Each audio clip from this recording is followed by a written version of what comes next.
आज इस परम धाम इतनी बार हम शिवपंथी सत्संग जो कार्यक्रम भयो और इसमें सभी हमारे शिवपंथी लोग और सभी हमारे गुरुपद के भाई और इस गांव के मुखिया और सभी गांव मुखिया सब मिलके इस आज मां सरस्वती का कार्यक्रम के बारे में और उसके विषय में सब लोग ने हमारे शिवपंथी उपाध्यक्ष, हमारे शिवपंथी के सचिव, हमारे शिवपंथी के मंदिर सचिव, हमारे शिवपंथी के सदस्य, हमारे शिवपंथी के जो कार्यकर्ता और शिवपंथी के सभी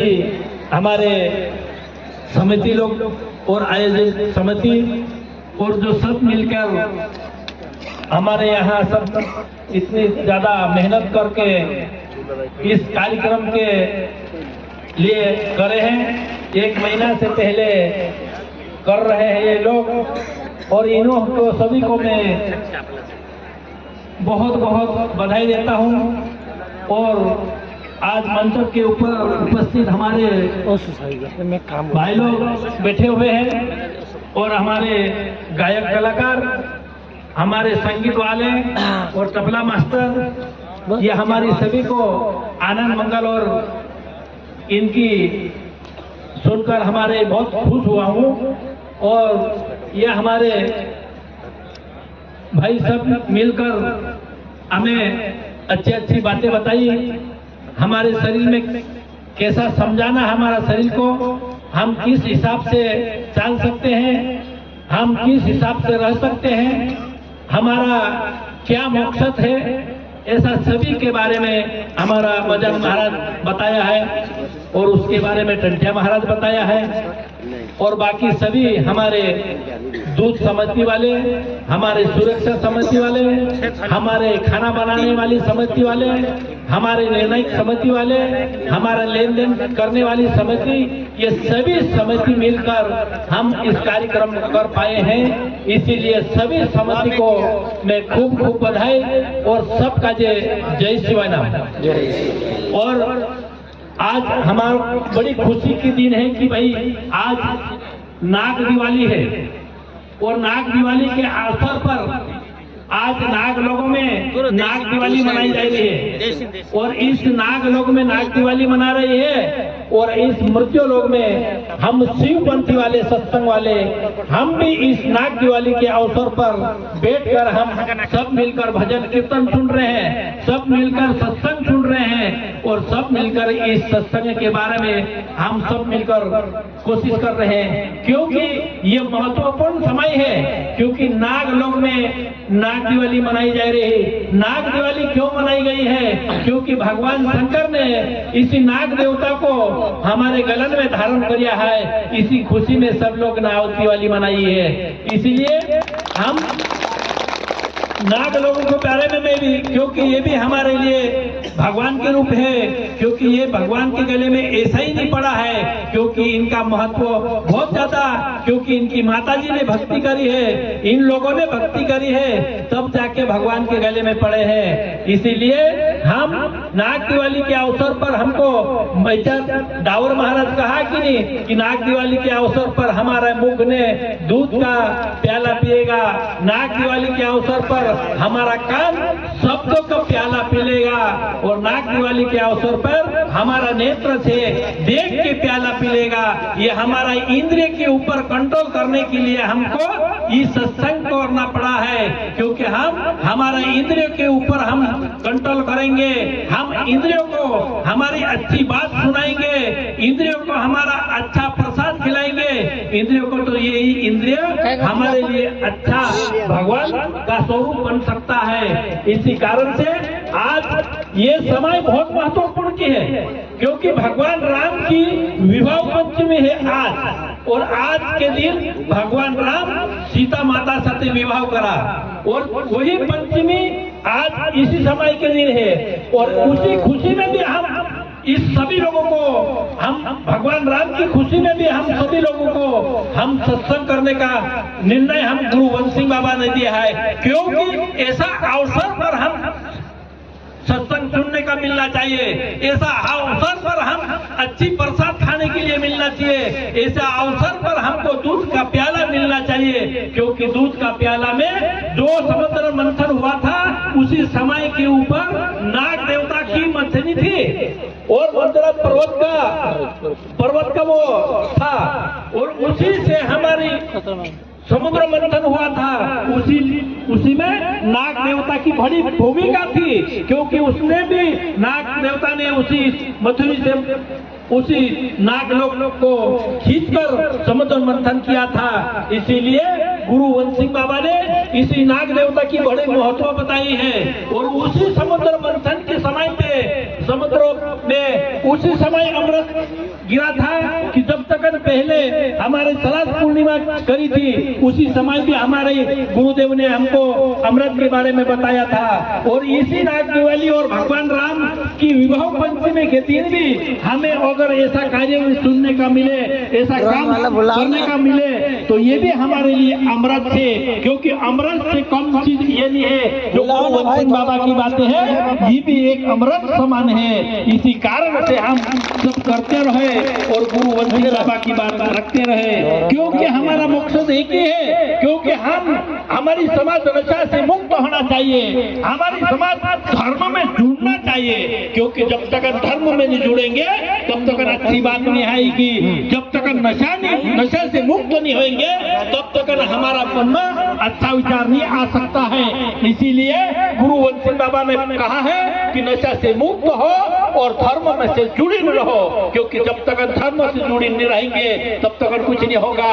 नाम लिया तो सभी लिया, सभी शास्त्रों का भेद बिना नाम से नरक गया, पढ़ता था चारों वेद, क्योंकि चार वेद भी पढ़ने वाले लोग अगर नरक में जाने का बोल रहा था, लेकिन नाम अगर गुरुदेव का मिल जाता है, नाम नियम अगर गुरुदेव का मिल जाता है, भक्ति अगर गुरुदेव की मिल जाती है, तब जाके हमारा जीवन को हम सफल बना सकते हैं। क्योंकि इसीलिए चाहे तो पढ़े लिखे आदमी 16 शास्त्र पढ़ ले और 4 वेद भी पढ़ ले, लेकिन बिना नाम से अगर कभी जीवन में मुक्ति नहीं हो सकती, ऐसा गुरु वंश सिंह बाबा बताया है और वो बात हकीकत में है और सही बात है। क्योंकि हम हमारी समाज से हमारा इज्जत कमाना चाहता है, हम पैसा कमाना चाहता है, हमारा जीवन के ऊपर उन्नति करना चाहता है, तो ये गुरु वंश सिंह बाबा की बात मानना ही पड़ेगी। अगर गुरु वंश सिंह बाबा की बात नहीं मानेंगे तो कभी उद्धार नहीं होगा। एक समय की बात है, क्योंकि एक गांव में एक गुरु था, वो बूढ़ा था और बूढ़ा गुरु होने के बाद में उसके ऊपर जाते तो खूब लोग थे, लेकिन बूढ़ा होने के बाद तो समझ गए लोग कि भाई इनके पास गुरु के पास सबसे पहले क्या रहता है, गुरु के पास ना घर है, गुरु के पास ना झोपड़ी है, गुरु के पास ना खाने का चीज है, गुरु पास कई चीज नहीं है, लोग आते आते सब बंद हो गए। लेकिन एक चेला ने ऐसा निर्णय करा है कि मैं गुरुदेव की सेवा करूंगा और उसने रोज उसकी सेवा करी, क्योंकि उन्होंने बूढ़ा हो गया था, लेकिन उनकी सेवा कमजोर नहीं करी। लोग ने उनको कहा कि तू क्यों जाता भैया, इसके पास क्या धरा है और क्या है इसके पास, ना तो उसके पास धन है, ना तो उसके पास घर है, ना तो उसके पास पांगरने और खाने की चीज है, लेकिन तू वहां जाके क्यों बैठता और कुछ काम कर तो पैसे मिलेंगे और आगे बढ़ेंगे। लेकिन लोग समझते नहीं थे कि गुरु पास क्या है, लेकिन गुरु पास पैसा नहीं है, धन दौलत नहीं है, लेकिन गुरु के पास जो चीज है वो किसी के पास नहीं है। कहा कि वो गुरु पास है जो किसी के पास नहीं है, तो वो जो समझता है वो समझता है, लेकिन सब नहीं समझता है। लेकिन फिर उन्होंने लोगों को बहुत कराई, माना नहीं, वो सेवा करी। गुरु बूढ़ा हो गया, उसके पास चलने फिरने की क्षमता नहीं थी, लेकिन तब भी उन्होंने डटा रहा और लोग कितने भी कहा, गुरुदेव को उन्होंने कहा कि गुरुदेव ये लोग हमको ऐसा क्यों बोलते हैं, क्योंकि जो देखे मैं रास्ते में गुरु जी की सेवा करने आता हूँ तो वो बोलता है कि भाई इसके पास क्या है, तू क्यों जाता है इसके पास, कुछ काम कर। तो गुरु ने कहा कि भाई लोग तो सही बात बोल रहा है, मेरे पास तो कुछ चीज नहीं है, लेकिन तूने जो करा है गुरु का सेवा, ये जरूर फल तुमको मिलेगा, ये कभी फालतू नहीं जाता है, ये कभी व्यर्थ नहीं जाता है। लेकिन जो गुरु को जो लोग तुमको बोल रहा है वो बहुत बोल रहा है, क्योंकि गुरु को मिलता है जो संतों को मिलता है। गुरु ने कहा कि बेटा सही बात है, मेरे भी दिन आखिरी में आ गया है, अगर तू भी अगर उसके बारे में कुछ करना चाहता है तो कर सके। तो गुरु ने कहा कि भाई उन छोरों ने बोला कि गुरुदेव सब बात करो लेकिन जाने की बात मत करो, क्योंकि मेरे पास कोई चीज नहीं है, ना हमारे पास कई चीजें हो, ना हमारे साथ खुद नहीं है, लेकिन लोगों के पास जन्म लेते हैं तो माता पिता मिलता है, और माता पिता भी मिलता है, भाई बहन भी मिलता है, काका बाबा भी मिलता है, जात समाज भी मिलता है, लेकिन गुरु किसी को मिलता है, गुरु सबको नहीं मिलता है। गुरु सबको मिल जाए तो सभी लोगों को उद्धार हो जाए। इसीलिए उन्होंने कहा कि जाने की बात मत कर गुरुदेव, क्योंकि तू जाने के बाद मेरे पास कोई, तेरे सिवाय मेरे पास कोई सहारा नहीं है। तो गुरु जी ने कहा कि अगर संसार में आते हैं तो जाना तो जरूर पड़ेगा, लेकिन गुरु के पास तो तूने लिया है आशीर्वाद, गुरु के पास दूसरी चीज कुछ नहीं मिली है, लेकिन आशीर्वाद गुरु की मिला है, तो कोई तू अगर माटी में भी हाथ डालेगा तो तेरे पास सोना हो जाएगा। कहा कि इतना बड़ा आशीर्वाद, क्योंकि आशीर्वाद से बड़ा कोई चीज नहीं आता है, आशीर्वाद सबसे मोटा चीज आता है। इसीलिए उन्होंने फिर थोड़ा दिन में गुरु ने दम तोड़ दिया, फिर बेसहारा छोड़ा है क्या।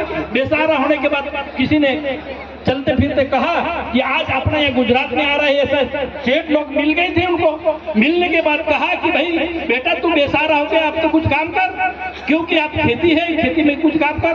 तो बोले हम तो करना ही पड़ेगा खेती में काम। खेती में आकर करा, और वो खेती वालों ने कहा कि हमारे पास तो अगर खेती करेगा तो 3 भाग हमारा रहेगा और चौथा भाग तेरा रहेगा, अगर चौथा भाग काम कर सकता है तो कर। तो उन्होंने कहा कि ठीक है हम चौथा भाग करेंगे, लेकिन गुरुदेव की आशीर्वाद थी, उनको भाई चौथा भाग में भी ऐसा उनको उन्नति हुई, ऐसा पाक पानी आई, ऐसा पैसा कमाया उन्होंने कि बहुत बड़ा सेठ बन गया वो, और बहुत बड़ा सेठ बनकर हमारी समाज में आता है। फिर घर में थोड़ा बहुत पैसे आ गया तो दुकान डाल ली, एक दुकान छोड़ के दूसरी डाली, दूसरी छोड़ के तीसरी डाली, तीसरी छोड़ के चौथी डाली, और गांव में तो दुकान डाली और शेर गांव में भी आकर डाल दी, और शेर गांव में भी एक फैक्ट्री से लगा के दूसरी फैक्ट्री, उसका पंखा की फैक्ट्री उनकी, इनका अगर 18 ठीकरे की कंपनी उनकी, सारी कंपनी उनकी बन गई, वो खूब नगर सेठ बन गया। लेकिन पहले एक गुरु को खिलाया था नगर, लेकिन अभी इनके पास हजारों लोगों को खिलाने की क्षमता है। ऐसा गुरुदेव की विचार रहता है। अगर एक जो गुरु की सेवा कर ली, एक सच्चे मन से अगर गुरु सेवा करे, वो हजारों लोगों को मालिक बन सकता है, हजारों लोगों को खिला सकता है, हजारों लोगों को पालन करने की क्षमता उनके पास हो गई। आज हमारे पास भी हमारे पद वाले भाई हमारे पास ऐसा ही बताया है कि हम इस लोगों ने भी हम तुम्हारी सेवा करी है, इस लोगों ने भी ये तुम्हारी मुंह से अगर शब्दों से सेवा करी है, तन से सेवा करी है, मन से सेवा करी है, धन से सेवा करी है, लेकिन ये तन और मन और धन की सेवा कभी फालतू नहीं जाने वाली है। ये एक गुरु की सेवा उन्होंने एक इंसान करी, लेकिन हमारे ये सब गुरु पद के भाई ये तुम्हारी सेवा करके हमारा गुरु वंश सिंह बाबा की सेवा होगा, क्योंकि गुरु वंश सिंह बाबा ने बताया है उस मार्ग के ऊपर चलने का। गुरु वंश सिंह बाबा ने बताया है कि समाज को एक इंसान को सुधार नहीं, उसी को 10 फट लाभ मिलेंगे, ऐसा समाज को बताया है।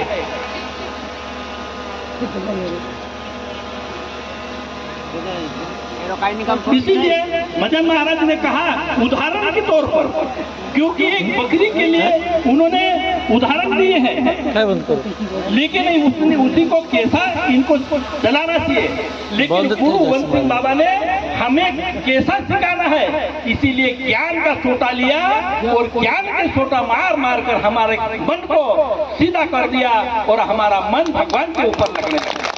क्योंकि वो उदाहरण उसी जानवर के भी ऊपर आता है, उदाहरण हमारे ऊपर आता है, हमारे मन के ऊपर आता है, हमारी आत्मा के ऊपर आता है, हमारे सत्य ऊपर आता है। क्योंकि उसने इस एक शिकारी की बात क्यों करी, पिंजरे की बात क्यों करी?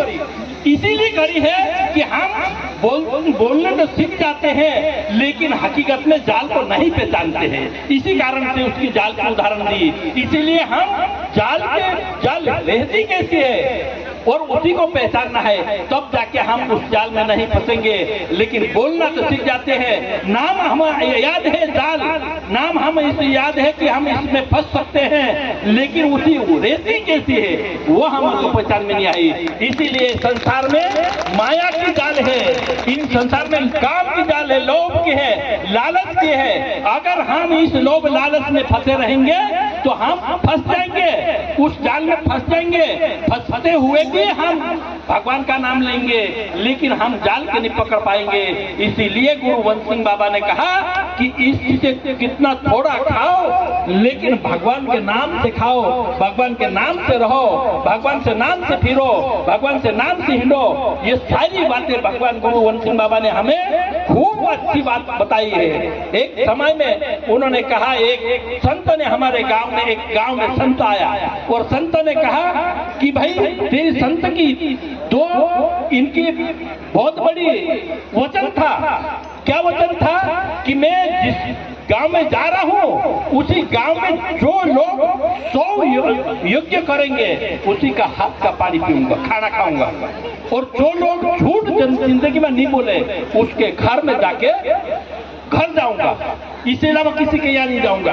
और गांव में आके बैठ गया। गांव में सारा गांव ने कहा कि संत अगर गांव में भूखा रहता है तो हमारा अच्छा नहीं रहता है गांव में, क्योंकि हमारे गांव में कभी भी हमको अच्छा नहीं रह सकता है, गांव में कुछ भी हो सकता है, क्योंकि संत भूखा रहना ये अच्छी बात नहीं है। इसीलिए सब गांव वालों ने कोशिश करी लेकिन किसी का खाना नहीं खाया, उन्होंने किसी के घर नहीं गया, लेकिन लोग ने कोशिश तो खूब करी। लेकिन उन्होंने कहा कि तो पूछता है कि भाई तू खाना लाया है, सही बात है खिलाऊंगा इसको, लेकिन 100 यज्ञ करा तूने? नहीं करा भाई, तो उसके हाथ में नहीं खाऊंगा। लेकिन एक छोरी ने किसी के घर बहू बन के गई और उन्होंने कहा कि भाई मैं इसको संतों को, महात्मा को खिला सकती हूँ। तो उन्होंने कहा कि भाई सारे गांव वालों ने परीक्षा कर ली, सब गांव वालों ने कोशिश कर ली कि किसी के घर दिखाया, किसी ने क्यों कि 100 यज्ञ किसी ने करा नहीं तो कौन इसको खिला सकेंगे। लेकिन उन्होंने कहा कि मैं जाकर देखती हूँ, कोशिश करते हूँ, लेकिन गुरुदेव क्यों नहीं हमारे हाथ में खाएंगे। गई उन्होंने 3-4 किलोमीटर पैदल चल के गई और पैदल चाल के जाके उन संत को कहा कि संत जी हम तेरे पास ये चीजें लाया है वो हमारे हाथ के खा लो। तो संत जी ने कहा कि 100 यज्ञ करेंगे तूने? तो उन्होंने कहा कि 100 यज्ञ करा कि या 200 करा या 300 करा, मेरे को तो नहीं पता, लेकिन इन्होंने संत ने कहा है कि संत मिलन को चाहिए और जो संत मिलन के जाने में जो आगे धरता है उसी को कोटि यज्ञ का फल मिलता है, ऐसा संत ने कहा है। ये चाहे संत की बात झूठी है कि यह 100 यज्ञ इसमें होता है, ऐसा तो आपने बहुत संत की जाता है, लेकिन 100 यज्ञ कभी नहीं होता।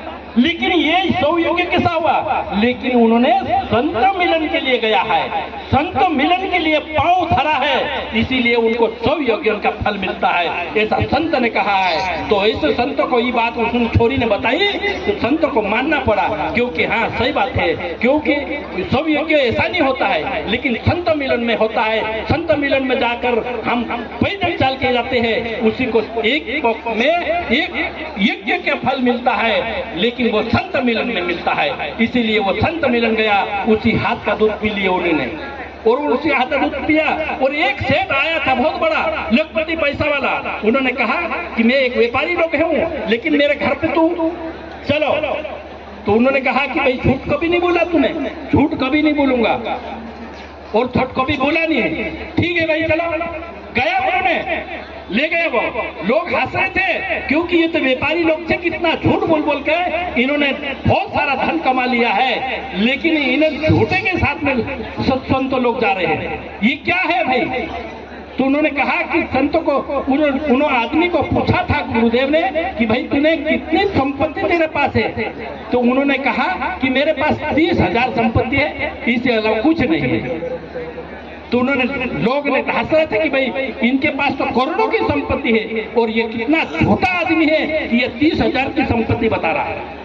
फिर उन्होंने गया आगे जाने के बाद लोग इनका हंसी उड़ा रही थी इनको कि भाई तेरा वचन कहाँ है, तू तो झूठ नहीं बोले, इसके घर जाने वाले थे, लेकिन जो ज्यादा झूठ बोल रहे इसके पास गए।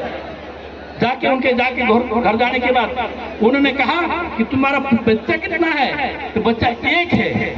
और तुम्हारे पास संपत्ति कितनी है? तो 30,000 है। तो उन्होंने कहा कि जाके पूजा बच्चे घर में गया। घर में जाने के बाद बड़े लड़के को बुलाया कि बड़े लड़का आओ और उस संतों को पाँव पड़ो। बड़ा लड़का ने बोल दिया कि मेरे पास कोई टाइम नहीं है। उन्होंने उस आदमी ने दूसरा लड़का को बुलाया कि भाई तुम हमारा गुरुजी के पाँव पड़ ले, हमारा गुरुजी हमारे घर आए हैं। तो उन्होंने कहा कि मैं पेपर बच रहा हूँ, फलाना देखना काम कर रहा हूँ, मेरे को भी टाइम नहीं है। लेकिन छोटे लड़के के बुलाए तो जल्दी आ गए वो, और हाँ पिताजी हमारे गुरुदेव हमारे घर पे आए हैं, इसीलिए उनका आदर सत्कार से पाँव पड़ा है। तो उन्होंने पाँव पड़ा। तो इन्होंने कहा कि भाई तूने इतनी झूठ क्यों बोला? भाई इतनी झूठ क्यों बोला कि तेरे पास करोड़ों की संपत्ति है और मैंने पूछा तो तू 30,000 की संपत्ति बताया, और तेरे पास 3 लड़के हैं, लेकिन मैंने पूछा तो एक ही लड़का बताया तूने, तो इतना झूठ क्यों बोला? तो उन्होंने कहा कि संतो जी मैंने 3 लड़के हैं, लेकिन मैंने पहले लड़का को बुलाया नहीं आया, दूसरे को बुलाया नहीं आया संत मिलन को, और तीसरे लोग हमारे संत के मिलन में आया। तो हमारा जो तू पहली जो हमारी जो बात नहीं मानते हैं और संतों जैसा संत मिलन के लिए संत को पाँव पड़ने के लिए तक नहीं आया, तो इसी को मैं पूजा नहीं गिनता हूँ, और जो मेरे आखिरी है उसी को मैं बेटा गिनता हूँ। इसीलिए मैंने एक ही बताया और एक ही तेरी पूजा करने आया और एक ही तेरा आदर करने आया। ठीक बात है, लेकिन तेरे पास तो करोड़